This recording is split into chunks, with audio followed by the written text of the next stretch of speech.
The timer on the retort read 0. Cycle complete. Raymond pulled the heavy door, expecting the usual glow over bone fragments and ash. Instead, the full form of George Miller lay there, peaceful, unburned, eyes closed. A small wooden coin rested between his lips. That ain't right. Not at 1800 degrees. There ain't no explanation for this. None. His gloved hand moved before his mind caught up. He reached into the mouth of the unburned body and removed the coin. It was rough, carved, warm to the touch, a symbol he didn't recognize deep into the wood. He slammed the retort shut and punched in a second full cycle. 120 more minutes at maximum heat. If the heat didn't touch him the first time, what am I doing? When the second cycle ended, he opened the retort to the expected ash. George was gone. Raymond placed the coin in a coffee can on the shelf above his desk. He didn't know why. He didn't tell anyone. The next morning, the funeral home opened as it had for 90 years. Raymond arrived before dawn to start the cremation schedule. He'd worked this building for 17 years, cremating over 6,000 local residents. He knew every hum of the retort, every smell of the burn. But I ain't never seen a body come through a full cycle untouched. Not once. He loaded the next deceased, an old woman from the nursing home, and started the run. His movements automatic, his mind elsewhere. If that coin was in his mouth when he went in, I should have spotted it. I didn't. He checked the retort's temperature logs, the gas pressure, the cycle timer. Nothing was out of order. The machine had done its job. Then why didn't it work the first time? Why did the second cycle take him just fine? He found himself watching the retort more closely now, lingering after the buzzer, staring at the door before opening it. Something's wrong with that furnace. Or maybe something's wrong with me. He locked the crematorium that night with the coin still sitting alone in the coffee can. And he barely slept. Nearly 4 months later, the retort did it again. Inside lay Helen Vance, completely untouched by the fire, and between her lips, a coin. Not again. This can't be happening again. He removed the coin, his hand steadier than his nerves. It was a different carving this time, but the wood, the warmth, it was the same. First George, now Helen. Both local, both farm stock. What's the connection? He ran the second cycle. Helen turned to ash. The coin stayed. Raymond dropped it into the coffee can beside the first. That night he started a logbook. Dates, names, symbols drawn as best he could. If I can find a pattern, maybe I can stop it. Or at least know what's coming. He searched online, called a cremation equipment rep, hinted at malfunctions. Nothing. No one had ever heard of such a thing. Raymond sat at his desk with a magnifying glass, the 2 coins under the lamp. The carvings were deep, deliberate, nothing he could read. Ain't like any writing I've seen. Not English, not Spanish, might be old. Real old. Interphone. Yeah, I got a retort acting up, cycle finishes, but the body ain't always processed right. You ever hear of that? Pause, listening. No error codes. Temps read normal. Just, the body's still solid when I open the door. Yeah, it's happened twice. The technician's advice was predictable. Check the gas line, recalibrate the sensors. Raymond thanked him and hung up. He thinks I am crazy, and maybe he's right. He spent evenings poring through cremation manuals, studying every safety feature, every burn protocol. Nothing explained a body that refused at the molecular level. 1800 degrees. For 2 hours, everything breaks down. Protein, bone, everything. So why didn't they? At night, he'd unlock the crematorium and check the retort, feel its heat, listen to its hum. Sometimes he'd just stand there. You are trying to tell me something, ain't you? But I don't understand the language. The third time was a retired schoolteacher named Donald Kerr. When the door opened, he lay there unburned, the coin already visible between his teeth. 3, now.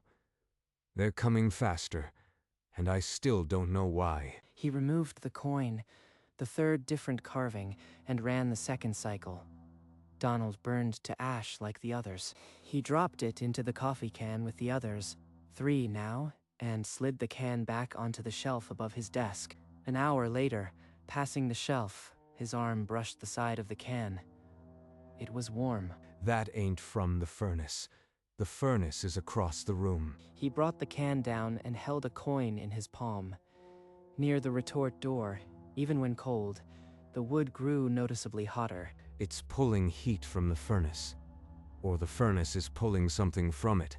That night, before locking up, he glanced through the retort's small window.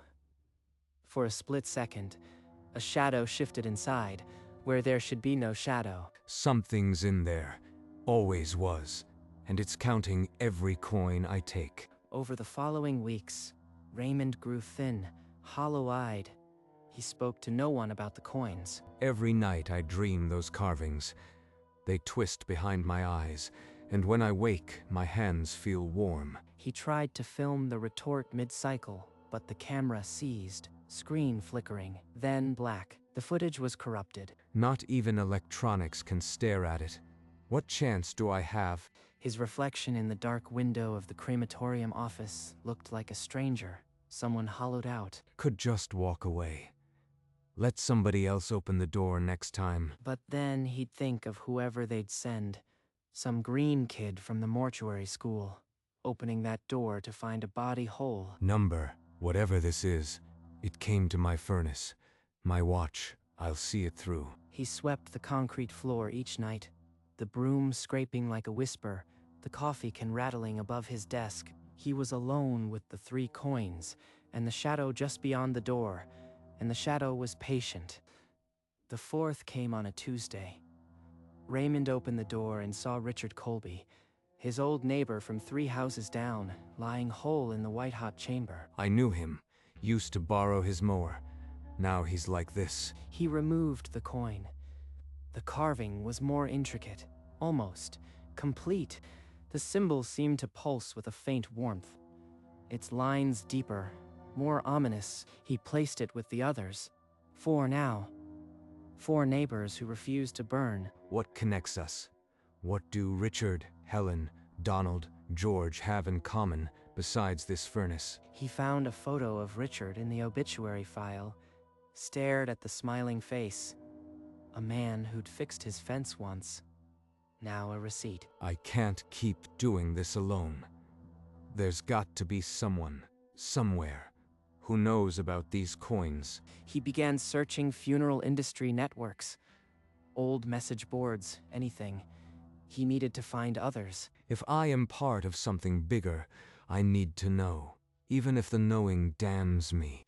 6 months later, Raymond walked into a funeral industry conference in Columbus, the name badge heavy on his coveralls. Someone in this room might know, might have seen a coin before. He noticed an older woman across the hall, silver hair, sharp eyes, watching him with an expression that made him pause. You are Raymond, from Ohio.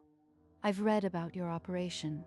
I am Margaret, from a family home in Pennsylvania. In 17 years, I've had 4 bodies not burn. Each one had a wooden coin in its mouth. You ever hear of anything like that? Margaret's face went pale.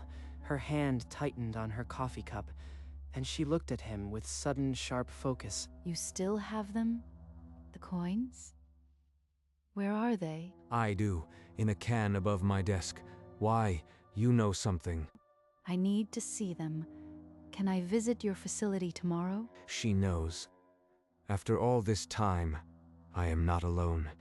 The next day, Margaret walked into the crematorium office like she'd been there before. Raymond brought down the coffee can and emptied the 4 coins onto the desk. These symbols, they're the same as mine. I've been collecting them for 30 years. From her purse, she drew a small leather pouch and tipped it gently.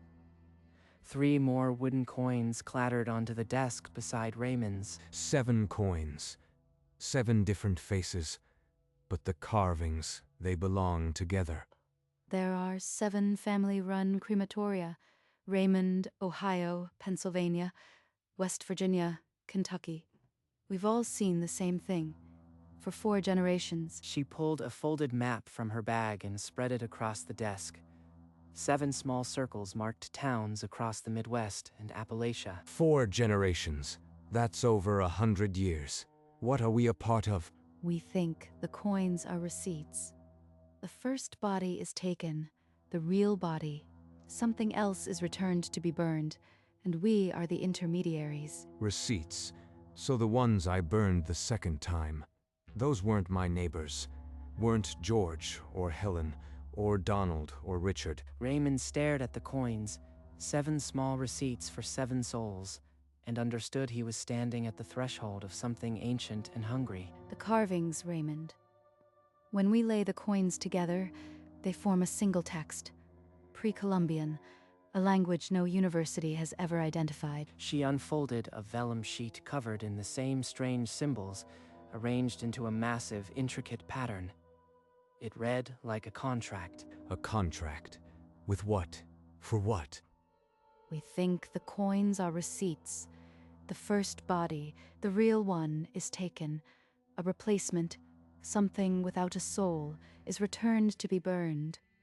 We are the intermediaries. There's a quiet society among us. 7 families, going back 4 generations. I'm offering you a place in it, Raymond. If I say no, I am still bound to the furnace. If I say yes, I am bound to this. He looked at Margaret. Her eyes held the weight of 30 years of silence, and not a trace of regret. What does it cost? Joining your society. Everything.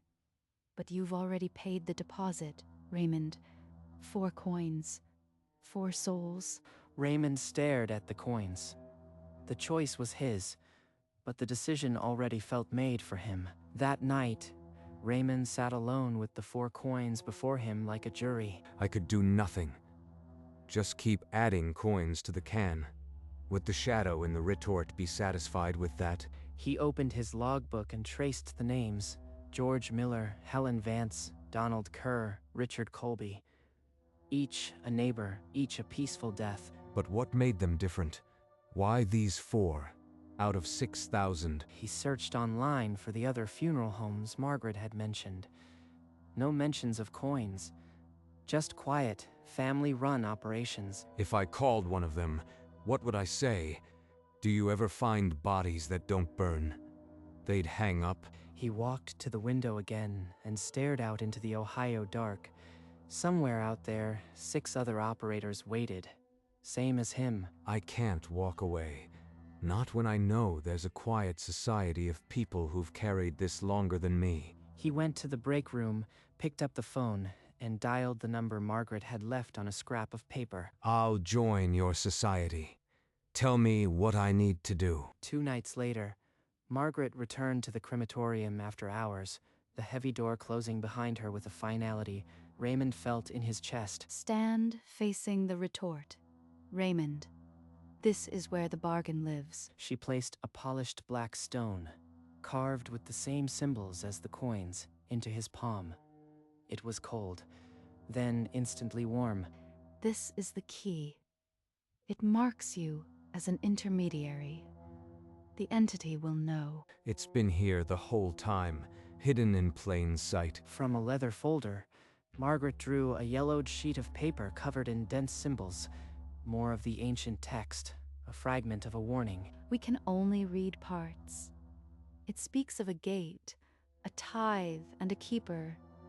The keeper is you now, for this territory. The retort behind them let out a low, deep thrum, a pulse of heat that rippled through the room, though the controls showed it was off. It hears us.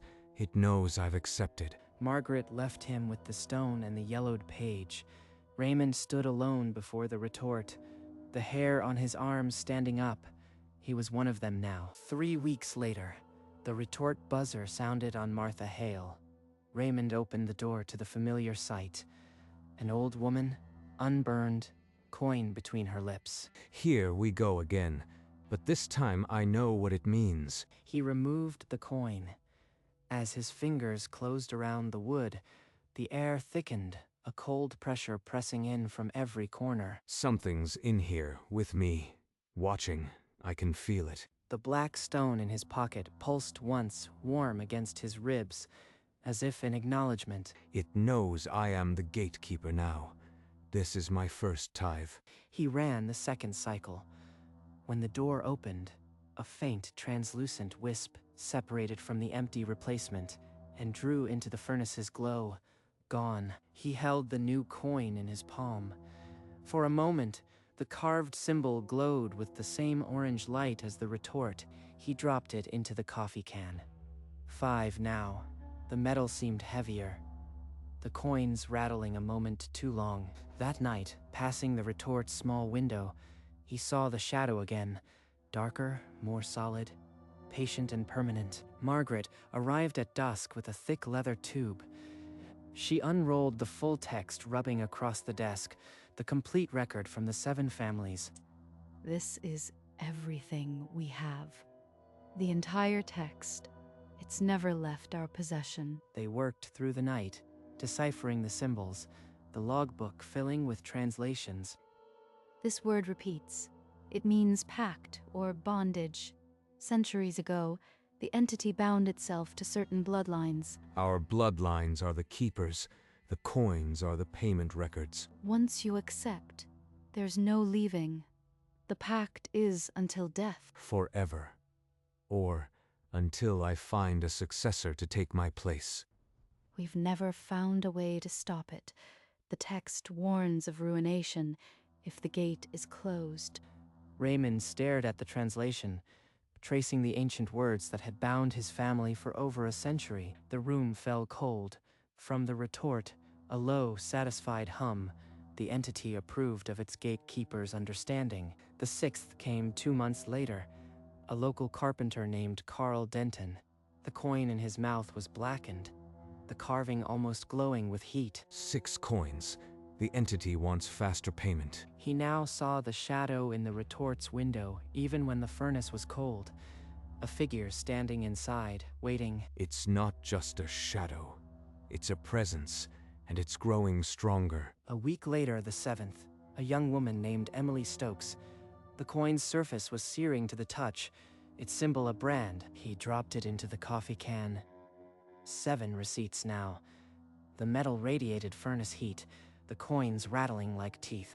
I am not a gatekeeper. I am a servant. This thing owns me now. Margaret's voice on the phone was tight. The entity's appetite was growing across all territories. They were all seeing the same. Alone in the crematorium, Raymond stared at the funeral home's lone light through the window, a beacon for the dead and the hungry. Whatever comes, I keep the furnace burning. The gate must stay open. For the first time, Raymond thought of destroying them, all 7 coins hurled into the furnace while it burned. But would that close the gate, or feed it something worse? Margaret arrived unannounced, a new rubbing clutched in her hands. Her voice was tight as she spread it across the desk. We deciphered more. There's a line. 7 coins seal the gate, but the gate must remain open. Open for what? We don't know. A passage, maybe. But the text warns of ruination if it's closed. The entity is bound to this world through it. Raymond's gaze drifted to the retort door handle, the spot where his hand always paused. If keeping it open stops something worse, then that's my chore. 1 coin at a time. He turned back to Margaret. The 7 coins in the coffee can seemed to hum, vibrating with the entity's hunger. Then I'll keep the gate open. 1 coin at a time. In a single long night, they pieced the full text together at last. It names the entity, a death god from before Columbus. It feeds on souls offered through willing intermediaries. The pact was written. The first body, the real one, belongs to the god as a tithe. A hollow replacement is given back for the furnace to hide the theft. So every time I found a whole body, I was watching a soul get taken, and I burned the empty shell. The text warned, if the gate ever closed, the entity would walk free, unbound by any agreement, and the dead would have no peace. We are the only thing keeping it bound. 7 families defending a border older than this country. There ain't no retirement from this. No afterlife for me, but that furnace. He stared at the retort, the orange glow pulsing in the dark like a heartbeat. It wasn't a machine anymore. It was an altar. Margaret watched him with eyes that had seen 3 decades of this. They held no comfort, only shared burden. Then that's what I'll be. The gatekeeper. For as long as it takes. The next cremation came 2 weeks later. Raymond opened the door to find another body whole, another coin waiting. You took the soul that belonged here. I'll burn what you sent back, but I ain't doing this blind no more. The air went dead cold. The orange glow stuttered. For the first time, something answered, a pressure, a presence that filled the room like a held breath. The coin in the body's mouth glowed. Then Raymond felt the cold focus shift onto him. A silent acknowledgement. He closed the door and started the second cycle without a word. The machine hummed and the cold lifted. When it finished, the replacement was ash, but a wisp of something darker pulled itself free and seeped into the furnace brick like a stain. He retrieved the 8th coin. The carving was intricate, almost elegant, and the wood felt heavier than the others. In his palm, the coin pulsed once with warmth. Not from the furnace, but from within. And he knew it marked the transaction complete. He placed it gently in the coffee can. 8 coins now. The metal clinked, and the sound was like a lock turning. I ain't just a fireman for the dead now. I am a priest for what takes them. 3 more coins came over the following year. Raymond no longer hesitated when he saw the unburned bodies. He had replaced the coffee can with a wooden box, locked the coins inside a solid weight of obligation. 11 receipts now. 11 souls paid to whatever's on the other side of the gate. Every weekday morning he still came in, swept the floor, checked the retort. The routine was a kind of prayer. He'd pause at the control panel sometimes, finger hovering over the start button, listening to the hum. You are still hungry. I can feel it, but the gate's staying open as long as I draw a breath. When the 11th coin came, another neighbor, another familiar face. He added it to the box without trembling. The sound of the lock clicking on the wooden box was the last sound he heard each night before leaving. Someone else will stand here someday, but not yet. For now, I am the gatekeeper for rural Ohio. The box on the shelf sat waiting. The coins inside hummed with a low, patient hunger that would outlast him. Each morning before sunrise, Raymond woke, drank black coffee, and walked across the gravel lot to the funeral home. Inside the dark crematorium, he flipped the lights. The retort hummed to life, a familiar heartbeat. He checked the readouts, the gas lines, the logbook. Routine, but now it felt like prayer. Always, I wonder, normal burn or another coin. When it was a coin, he'd take it without hesitation. A quiet deal between him and the dark presence in the furnace. The coins are receipts. I am the cashier at the gate, between the living and the endless. Locking the wooden box each night, the coins felt warm. The lock clicked like a door opening on the other side. He'd stand at the window and look out at the dark Ohio fields. Nothing ever moved out there. But something's waiting. One day, it'll want more than a coin. Until then, he would wake, drink his coffee, walk across the gravel lot. The gatekeeper for rural Ohio. That afternoon, Raymond sat staring at the locked box, the key heavy in his pocket. Someday he'd have to find a successor. The quiet society has rules. The next one has to be willing and blood-linked. Can't just hang a help-wanted sign. He imagined a day when a younger hand would open that box, take up the burden. But not yet. Raymond, it's Margaret. There's a new young operator in West Virginia. He found his first 2 coins. He needs guidance. He's part of the network. How do I reach him? I'll send you his details. The society needs to show him he's not alone. None of us are. 12 coins in Ohio, 2 in West Virginia. The line keeps going. He unfolded the map Margaret had left, traced the red circles through Ohio, Pennsylvania, West Virginia. One more mark to add. The box on the shelf still waited, but the coin's hum seemed less lonely. The network was alive. 1 gate, 7 territories, and now a new keeper.